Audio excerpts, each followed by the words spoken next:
निनाद किया, इतना सुंदर वेणु निनाद किया महाराज।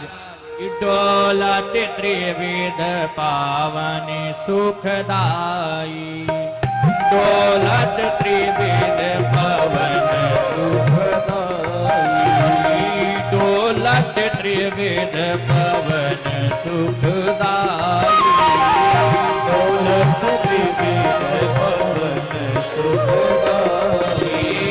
लखता प्रमोदित है अधुराई, लखता प्रमोदित है अधुराई।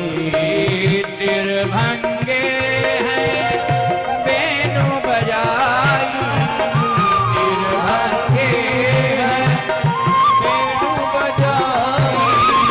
सुन गोपिया तुर उठ आई, सुन गोपिया तुर उठ आई, सुन गोपिया तुर उठ आई, सुन गोपिया तुर उठ आई।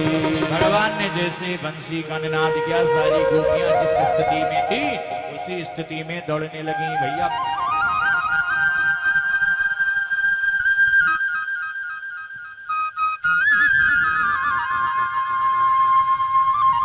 भगवान की जैसी ही वेणु की निनाद को समस्त गोपियों के कान में पड़ा, गोपियां जिस स्थिति में थी वैसी स्थितियों में भागने लगी। भागवत जी में बताया गया है, लहंगा पहिरो शीस पे दई चूनरी को पाम, पतियन रोके ना रुकी छोड़ चली घरवा। आज पति देवता भी रोक रहे हैं। श्री सुखदेव जी महाराज कहते हैं गोपियों की ये स्थिति हो गई कि आज जैसे ही वेणु निनाद उनके कान में पड़ा तो लहंगे को जो नीचे पहनना चाहिए उसको ऊपर ही अपने सर पर डाल लिया महाराज। कोई गोपी एक नेत्रों में आंसू लगा रही, एक नेत्रों में काजल लगा रही थी,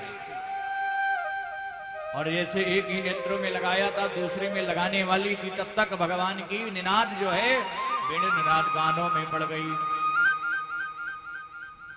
एक गोपी जो है भगवान का गुणगान करते हुए घर से गऊ के गोबर से लेपन कर रही थी प्यारे। घर से गऊ का गोबर से लेपन कर रही थी, हाथ में गोबर लगाए लगाए भगवान के पास दौड़ पड़ी। बाजी भागे बाजी घर छोड़ी, छोड़ी भागी बाज, बाजी मारग भुलाई, बाजी व्याकुल आंगन में। बाजी घर छोड़ भाजी, बाजी घर छोड़ भाजी, वाजी वर छोड़ भाजी, व्याधि लागी तन में जाई। जैसी स्थिति में थी वो उसी स्थिति में भागने लगी। समस्त गोपियां भगवान के पास भागने लगी, और जहां पर भगवान वेणु निनाद कर रहे थे वहां पर समस्त गोपियां भागते भागते पहुंचने लगी। प्रियतमा बंधुओं, एक गोपी अपने घर में थी, जैसे वो बाहर निकलने के लिए तैयारी बना रही थी तब तक उनके सास ससुर ने रोक दिया। कहां जा रही हो तुम? इतनी रात्रि में तुम कहां जा रही हो अपना घर छोड़कर? गोपी निवेदन करती कि कन्हैया बांसुरी बजा रहे हैं, मुझे दर्शन करने जाना है। पति देवता ने डांटना शुरू कर दिया, कहीं नहीं जाना है तुम्हें घर छोड़कर, घर को छोड़कर तुम्हें कहीं नहीं जाना है, तुम घर में ही रहो। ले जाकर कमरे में बंद कर दिया, बाहर से दरवाजा लगा दिया महाराज। और जैसे ही दरवाजा लगाया तो गोपी नेत्रों को बंद कर परमात्मा का ध्यान करने लगी।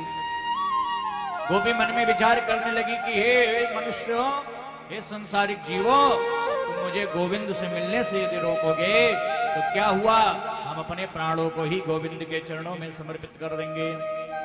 और नेत्रों को जैसे ही बंद किया अपनी श्वास रंध्रों को रोक दिया और वे श्वासें जो हैं परमात्मा के चरणों में जाकर विलीन हो गईं, भगवान के पास पहुंच गईं।